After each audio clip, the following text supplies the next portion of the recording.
कोई पैसे नहीं मिले हैं, तो हम आपको बताएंगे कि ई श्रम कार्ड में आपको पैसे कब तक मिलने वाले हैं, यानी कि आर्थिक सहायता है वो कब आपको मिलने वाली है।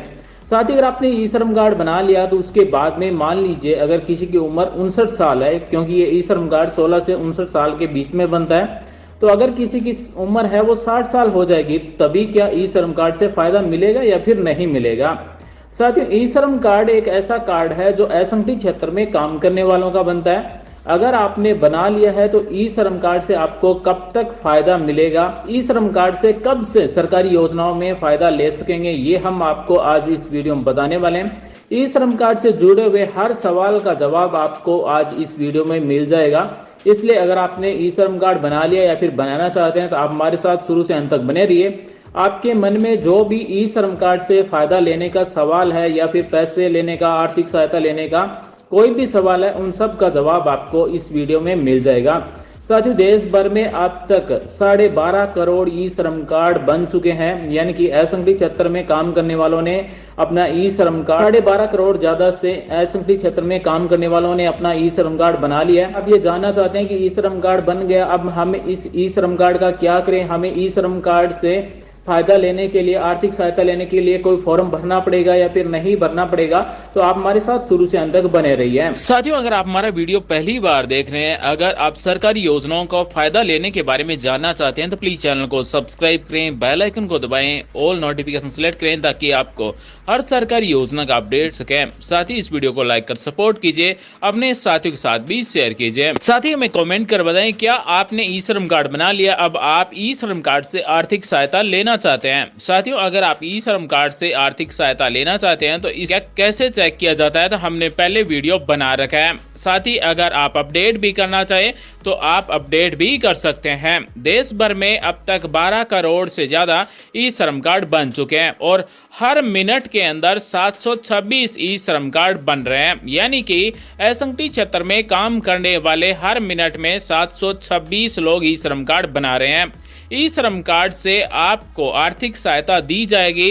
ये आर्थिक सहायता आपदाओं में डीबीटी के माध्यम से आपको दी जाएगी और सरकार के द्वारा जो आपको आर्थिक सहायता दी जाएगी, रुपए दिए जाएंगे, उसके लिए कोई फॉर्म नहीं भरना होगा। अगर आपका ई श्रम कार्ड बना हुआ है तो सरकार के पास पहले से ही आपका डाटा है, इसके लिए आपको कोई फॉर्म नहीं भरना होगा और सीधे राशि आपके जो ई श्रम कार्ड से जुड़ा हुआ बैंक खाता है उसमें जमा होगे।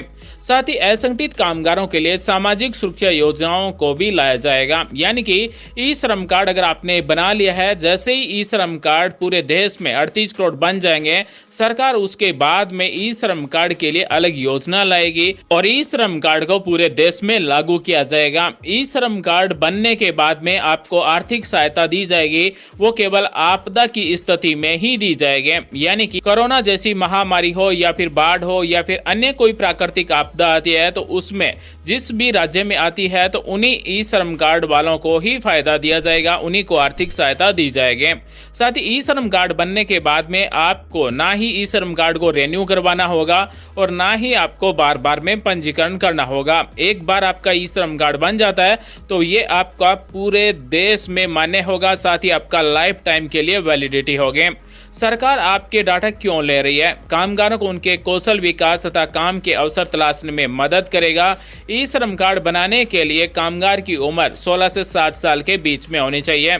साथ ही आयकर दाता भी नहीं होना चाहिए। साथ ही ईपीएफओ या फिर ईएसआईसी या फिर एनपीएस से जुड़ा हुआ भी नहीं होना चाहिए। साथ ही असंगठित क्षेत्र में काम करने वाले ई श्रम कार्ड बना सकते हैं। अब हम आपको बताते हैं कि असंगठित क्षेत्र क्या है। जहाँ साथियों, असंगठित क्षेत्र में ऐसे प्रतिष्ठान या फिर इकाइयां शामिल हैं जो वस्तुओं या फिर सेवाओं के उत्पादन या बिक्री में लगी हुई है और 10 से कम कामगारों को नियोजित करती है, यानी कि कोई भी फैक्ट्री है जिसमें 10 से कम लोग हैं, ये इकाइयां ईएसआईसी और ईपीएफओ के अंतर्गत कवर नहीं है, यानी कि आपका पीएफ नहीं कटना चाहिए। साथ ही क्या कोई आय का मापदंड है, यानी कि कितने रुपए आय वाला ई श्रम कार्ड बना सकता है? ई श्रम कार्ड बनाने वाला असंगठित कामगार के रूप में ई श्रम पर पंजीकरण के लिए कोई आय मापदंड नहीं है, यानी कि आपकी इनकम कितनी भी हो सकती है, लेकिन आयकर दाता नहीं होना चाहिए, यानी कि इनकम टैक्स देने वाला नहीं होना चाहिए। ई श्रम कार्ड बनाने के लिए आपके पास क्या क्या डॉक्यूमेंट्स होने चाहिए? तो आपके पास आधार कार्ड होना चाहिए, सेविंग बैंक अकाउंट होना चाहिए और एक आपके पास मोबाइल होना चाहिए। इनमें से आपको किसी भी डॉक्यूमेंट्स की कॉपी जमा नहीं करवानी होती है। अगर आपके आधार कार्ड में मोबाइल नंबर जुड़े हैं तो आप खुद भी रजिस्ट्रेशन कर सकते हैं या फिर अपने नजदीक किसी भी कॉमन सर्विस सेंटर पर जाकर फ्री में ई श्रम कार्ड बना सकते हैं। ई श्रम कार्ड बनने के बाद में असंगठित कामगार को क्या लाभ मिलेगा? केंद्र सरकार ने ई श्रम पोर्टल विकसित किया जो असंगठित कामगारों को आधार के संबंध में एक केंद्रीकृत डाटाबेस होगा। पंजीकरण के बाद उन्हें PBSY यानी कि प्रधानमंत्री सुरक्षा बीमा योजना के तहत 2 लाख का दुर्घटना बीमा कवर मिलेगा। साथ ही भविष्य में असंगठित कामगारों के सभी सामाजिक सुरक्षा लाभ इस पोर्टल के माध्यम से प्रदान किए जाएंगे। साथ ही आपातकालीन और राष्ट्रीय महामारी जैसी स्थितियों में पात्र असंगठित कामगारों को आवश्यक सहायता प्रदान करने के लिए इस डाटाबेस का उपयोग किया जाएगा। यानी कि कोरोना जैसी महामारी अगर भविष्य में इस तरह की आती है तो उनके डाटाबेस काम में लिए जाएंगे और आर्थिक सहायता उनको दी जाएगी। साथ ही क्या पंजीकरण के बाद कामगार के बैंक खाते से कोई पैसे कटेंगे? तो इसका वीडियो हमने पहले बना रखा है, एक बार फिर से आपको बता दें कि ई श्रम कार्ड बनने के बाद में आपका कोई भी पैसा आपके खाते से नहीं कटेगा, बल्कि सामाजिक सुरक्षा योजनाओं के अंतर्गत लाभों या फिर केंद्र या फिर राज्य सरकार द्वारा प्रदाय अन्य लाभों की सीधे कामगार के खाते में बाधा रहित प्रदायगी सुनिश्चित करने के लिए बैंक विवरण प्राप्त किए जा रहे हैं। अर्थात आपकी बैंक की डिटेल है वो इसलिए ली जा रही है ताकि सीधा लाभ आप ही को मिल सके, बिचौलियों को खत्म किया जा रहा है। साथ ही क्या कामगार को UN कार्ड का नवीनीकरण करना होगा, यानी कि ई श्रम कार्ड बन जाएगा उसके बाद में क्या आपको अपना ई श्रम कार्ड अपडेट करना होगा? तो आप सभी की जानकारी के लिए बता दें कि प्रदान किए गए ई श्रम कार्ड के नवीनीकरण की कोई आवश्यकता नहीं होती है। कामगार नियमित रूप से अपना विवरण, मोबाइल नंबर, वर्तमान पता आदि अपडेट कर सकते हैं।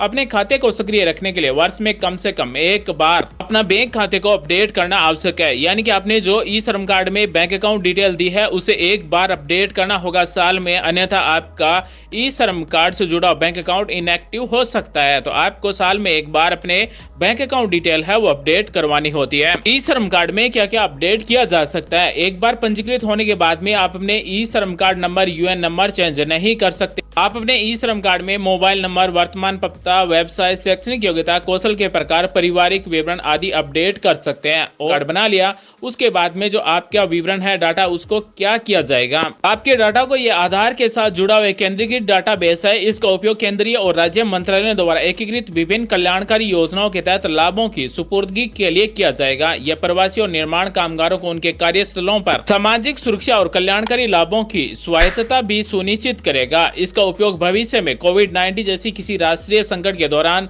पात्र कामगारों को सहायता प्रदान करने के लिए उनको आर्थिक सहायता दी जाएगी। साथ ही उनके डाटा भी काम में लिए जाएंगे। साथियों, महत्वपूर्ण ये है कि ई श्रम कार्ड फ्री में बन रहा है। अगर आप असंगठित क्षेत्र में काम करते हैं तो आप अपना ई श्रम कार्ड जरूर बनवाइए, क्योंकि हो सकता है कि आपको भविष्य में जब भी किसी योजना का लाभ दिया जाए तो ई श्रम कार्ड से दिया जाए, ताकि आप अपना ई श्रम कार्ड बना हुआ है तो कोई भी सरकारी योजनाओं से वंचित नहीं रहे। जिस तरह से आधार कार्ड बनाए गए थे इसी तरह से एक ई श्रम कार्ड भी श्रमिकों का बनाया जा रहा है, तो आप अपना ई श्रम कार्ड जरूर बनाएं। अगर ई श्रम कार्ड बनने के बाद में आपकी सरकारी नौकरी लग जाती है या फिर संगठित क्षेत्र में शामिल हो जाते हैं तो उसके बाद में क्या होगा? उसे केवल संगठित कामगार के लिए परिभाषित लाभ प्राप्त होंगे जैसा उस पर लागू होगा। यानी कि इसमें आपको कोई भी चेंज नहीं करना है। आपका ई श्रम कार्ड केवल संगठित क्षेत्र में जो लाभ मिलता है वही लाभ आपको मिलेगा। ई श्रम कार्ड बनाने वाले की उम्र 60 साल हो जाएगी तब क्या होगा? 60 वर्ष की आयु प्राप्त करने के बाद कामगार को कोई कार्यवाही करने की आवश्यकता नहीं होगी और ई श्रम परियोजना के तहत उन्हें उनका आधिकारिक लाभ प्राप्त होता रहेगा। यानी कि 60 साल के बाद में जो भी लाभ मिलता है ई श्रम कार्ड से वो लाभ मिलता रहेगा।